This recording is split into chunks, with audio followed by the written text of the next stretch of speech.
Hi guys, Tracy here with a quick video about foam adhesive squares and dots and what all the options are for using foam to pop a bit of dimension onto your layout.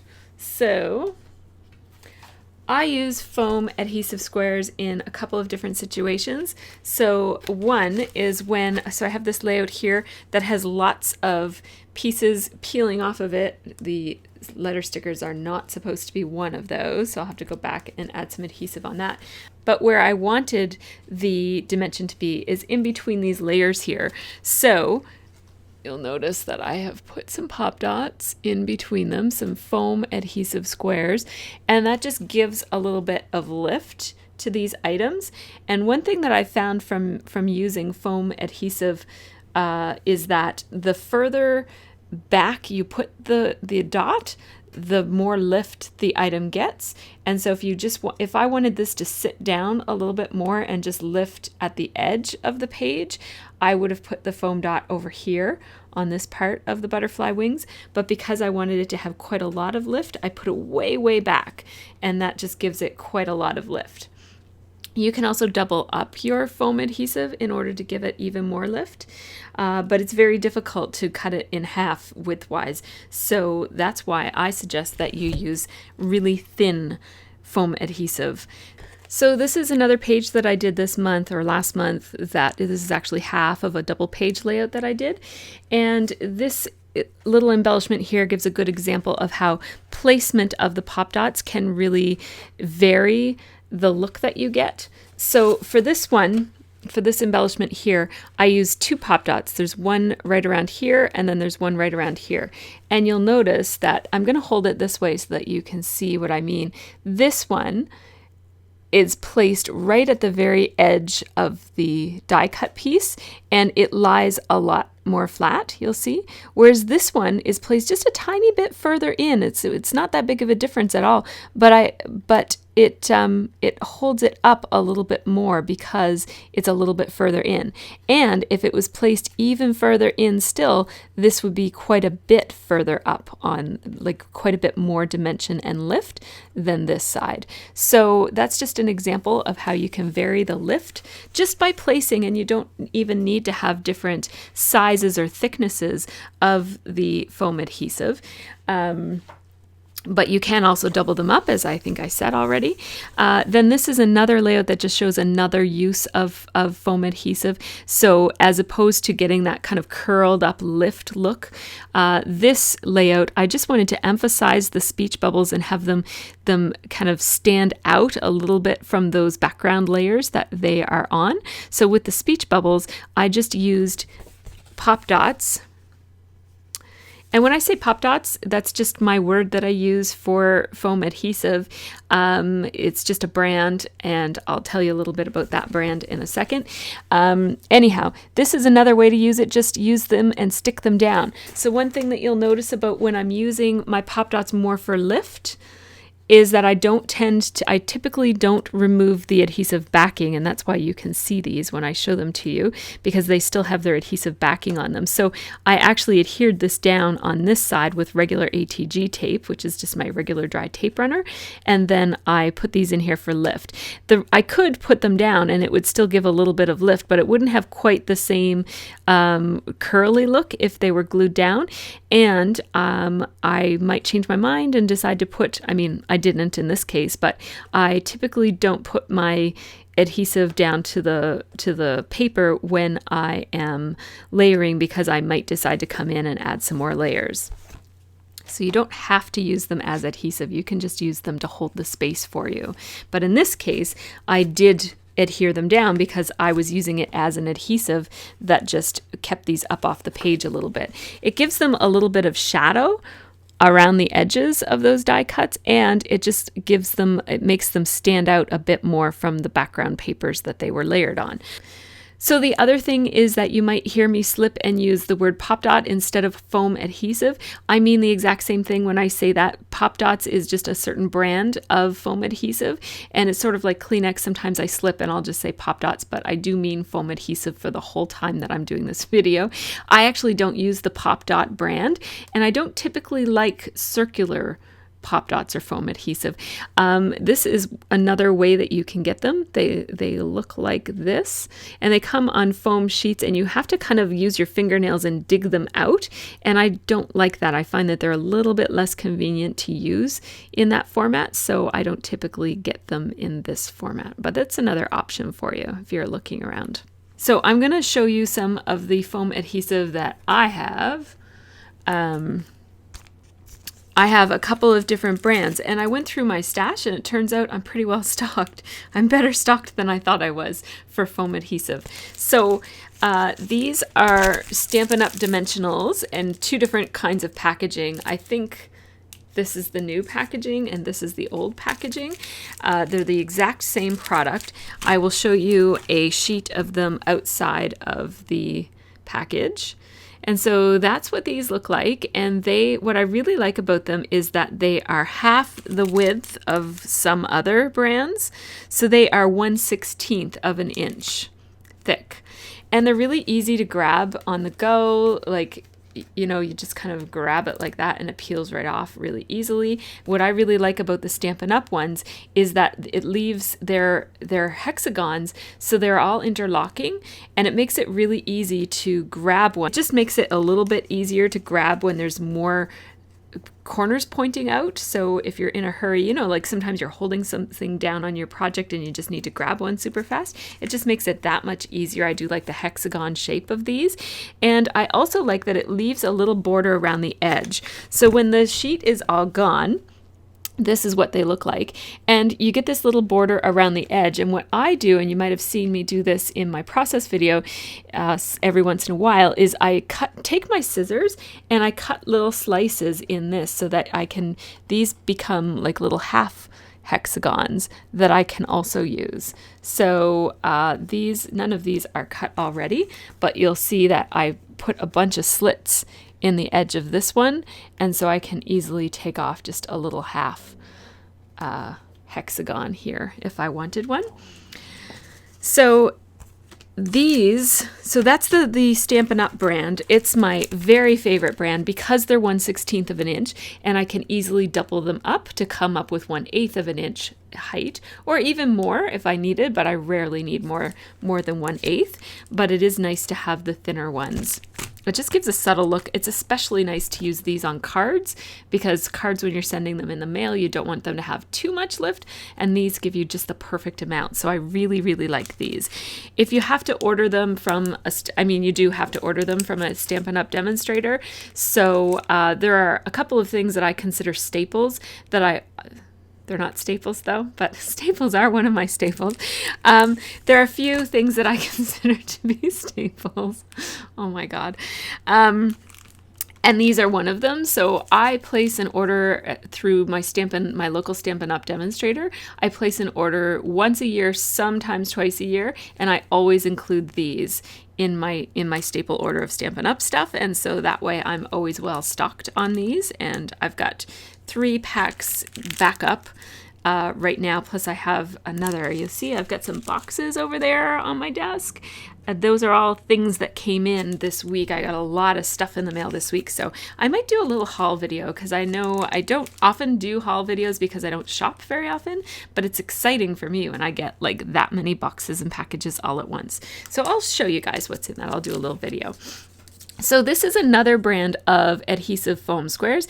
These are the ones by EK Tools, and these ones are also 1/16 thickness. So I snapped these up when I found them at Michael's, and these are nice because they have 2 different sizes. So it comes with, and I don't have any out, so I'll have to open a package to show you. So it comes with 2 sheets in it, like this, and each sheet has some large squares and some small squares, and that's quite nice. And I should probably have a ruler to show you guys the size.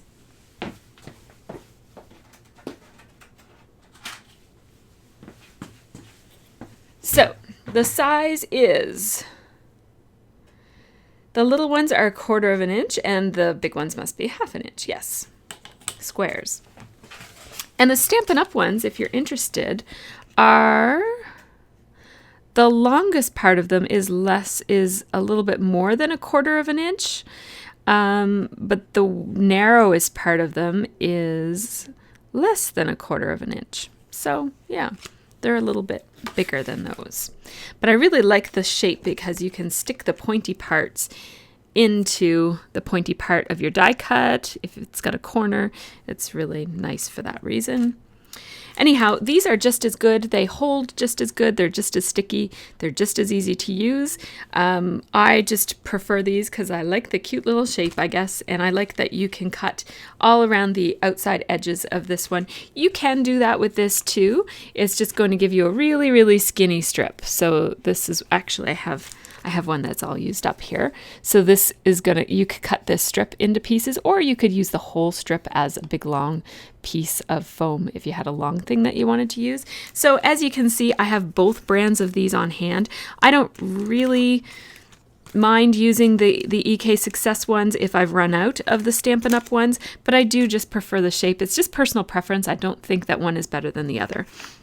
The nice thing about the EK Success ones, though, is that they do have different options. I have seen these, and I'm just looking to see if they're still around because I gave them to my kids. I have seen these in a very, very, very thick width. It might even be a 1/2 inch foam dot. Like that is huge for a foam dot. They're obviously not dots, they're squares. But so this one, for example, is 1/8. So it's the same brand as the EK Success ones that I have here in the 1/16. This is twice as thick as that one. And it's nice to have a variety of different thicknesses, but if you don't want to buy so many different supplies, you can easily just double up on the thin ones. If you're going to buy one, I would suggest that you buy the thinnest kind because you can always build them up. And then there's this other brand that I have that is pretty much the same, but it comes on a bit of a bigger sheet, and I lost the packaging, so I don't even know who makes this. But my point in having this is just that there are lots and lots and lots of different brands of these sorts of pieces of foam. So I've shown you the EK Success ones, and I've shown you the Stampin' Up! Ones. And then there's also this random brand that I don't know who makes this. And there is also scrapbook adhesives. Now, scrapbook adhesives, I got onto these from my friend Tanya. She uses these. And when you buy a package of them, you can buy them all one size, or you can buy a package that has one sheet of the large ones and one sheet of the small ones. And the large ones are the 1/2 inch squares, and the small ones are the 1/4 inch squares. Now, these are a little bit thicker than the thin ones that I prefer. These are less than 1/4 of an inch. Here are the 3 different widths that I have in my collection. There are even more widths than this. They're contrast against my dark hair. That works for you. So this first one here is a 1/16 inch EK Success. This third one here is a 1/8 inch EK Success, and the one in between is the thinner version of the Scrapbook Adhesives foam squares. What you might notice about these ones, and this is what made me want to try them out, I borrowed them at a crop that I went to that my friend Tanya was at. And what I really like about them is that they're spread out on the sheet instead of being interlocking. That's a pro and a con. So obviously you don't get quite as much adhesive on a sheet because they're spread out. But it's really easy to grab one of these off of the sheet because they're not all against one another. So you can easily reach your fingernails in between the spaces and into the spaces between the dots and pull one off really, really easily. So these are very, very convenient to use and easy to use. If you have any dexterity issues, these might be an easier option for you. If you have arthritis or just trouble with fine motor, these would be great. They're great for kids for that reason. Whenever I do kids crafts that require these, I'll usually pull these ones out because it's easier for them to work with. I just wanted to make a note that you can buy foam adhesive in black, which when I used to make a lot of mini albums, sometimes it was important to have the foam adhesive not be white. If I was using a lot of dark colors and didn't want any white showing, or if I was using a black base, didn't want any white showing. That's less important with scrapbooking, because with scrapbooking, we typically look at our layouts straight from above, because they're in a pocketed page usually when we're looking at them, and you'd have to kind of really look down to the side to see the edges. But with a mini album, or even with a card, it's going to be held and handled and looked at from all different angles. So if that's important to you, you can get these. So the last thing that I wanted to say about foam adhesive is that two more things actually. One is that I have ordered a roll, one of those big giant rolls of the Scotch foam tape. I'll show you that when it gets here so that you can see what it looks like. But I've noticed that a lot of card makers use it. I've seen a lot of people on YouTube using it. I've been watching card videos lately, just trying to master or get less bad at making cards. So I've noticed that seems to be a big popular item in with the card makers. So I've ordered a roll of it myself, so I'll let you know when that comes. And then the other idea is that you can make your own foam adhesive. So the way that I made this, and this is just my little test sheet of different samples. So let me see if I can find my foam. So this is fun foam that you can buy at Michael's. It is, I think it's a 1/16 of an inch. It might be even less than that. Yeah, I think it's a 1/16 of an inch wide, and it's flexible, and you can cut it really easily. You could run it through your die cut machine if you wanted to make circles in order to do a shaker card or something like that. This stuff is awesome to have around. It might not look very pretty, but it's really nice to use in between things and whatnot. And it comes in all different colors. So I also have a white piece here because, our foam adhesive is typically white. So good to have this. So what I did was I wanted to know how well fun foam would work as an alternative to store-bought foam adhesive. So I cut up a bunch of strips of fun foam from the craft store right there. You might be able to get it at the dollar store too.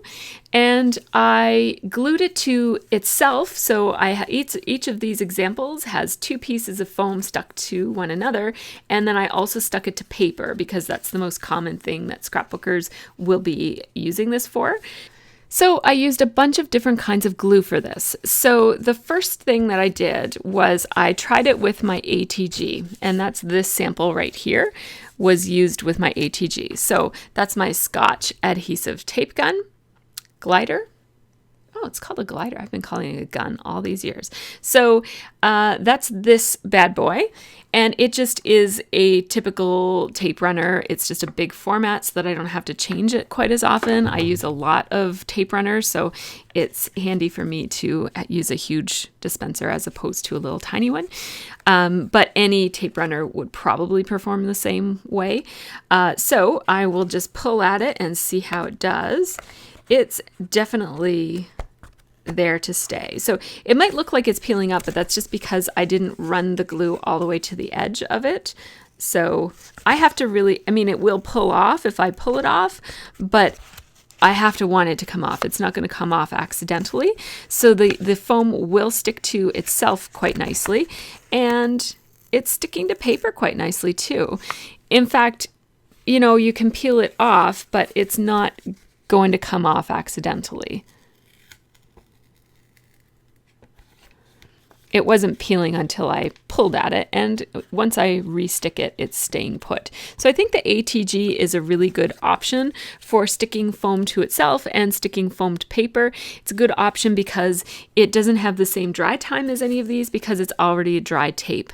That is my one difficulty that I had with this experiment, is that all of these glues take a long time to dry, and the foam, because it's so smooth, it kind of floats around on itself when it's wet, and so you really need to leave it alone in order to dry. It's not the kind of thing that you could put some wet glue down and then some foam and then stick your thing onto it and then also be working on your project, because it's going to slide around on the foam quite a lot. So the foam slid around on itself, but it also slid around on the paper when I was working with wet glue.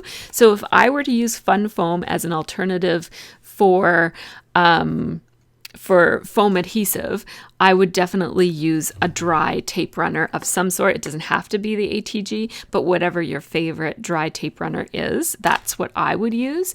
But I wanted to just try out the other things. So I have Glossy Accents here. It's held up really well. In fact, I would say that Glossy Accents stuck better than the ATG to both paper and to the foam. So I really have to pull, and it's actually ripping at the foam a little bit, and it's ripping a little bit. Yeah, like the foam is sticking down to the paper. See how it's ripping there? So that's Glossy Accents. It's on really, really well, as opposed to the ATG, which can pull off.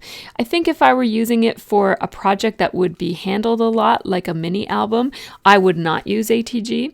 I would probably use the Glossy Accents compared to those two. So then, and this is what Glossy Accents look like.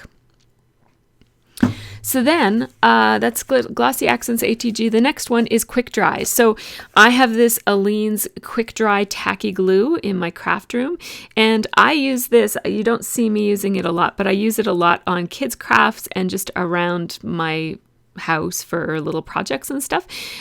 What I like about this one is that it dries a lot faster than school glue.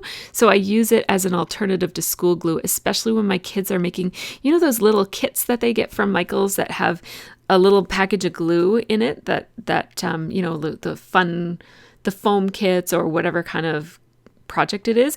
I usually bring out this bottle and tell them to just throw away that glue and use this, because that glue, kids just don't have the patience to sit and wait for that kind of glue to dry.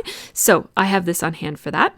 And this is how it held up with the foam. So it definitely stuck the foam together. I have to really peel it apart. And yeah, it's performing similar to the ATG.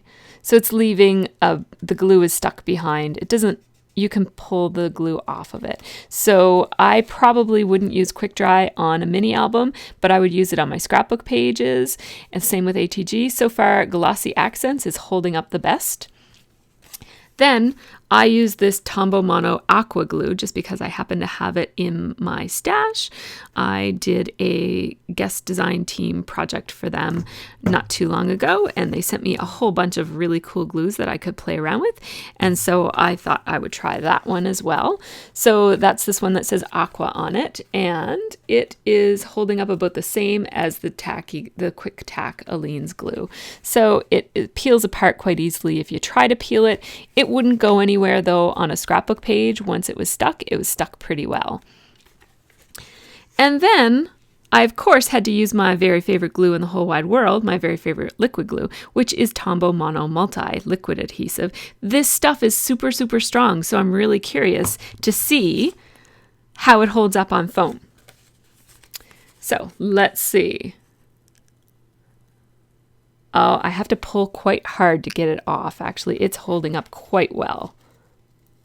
Yeah, it comes off. It will come off if you pull it off, but it holds up really, really well. I would say that the winner of this test is Glossy Accents first, and the Tombow Mono Multi would be the second prize for holding the strongest to foam to itself and to foam to paper. And I think an honorable mention has to go to the ATG just because it's super convenient and it's not going to slide around. But I would only use this for scrapbooking projects, not for off-the-page projects like mini albums or things that are going to be handled a whole lot. So I hope that you found this discussion of foam adhesive to be fun and entertaining and helpful maybe. Leave me a comment that tells me what your favorite foam is and whether you had any experience doing makeshift foam adhesive experiments or worked with it yourself. Leave me a comment because the more we can learn from each other, the better. So take care and have a really great scrappy week.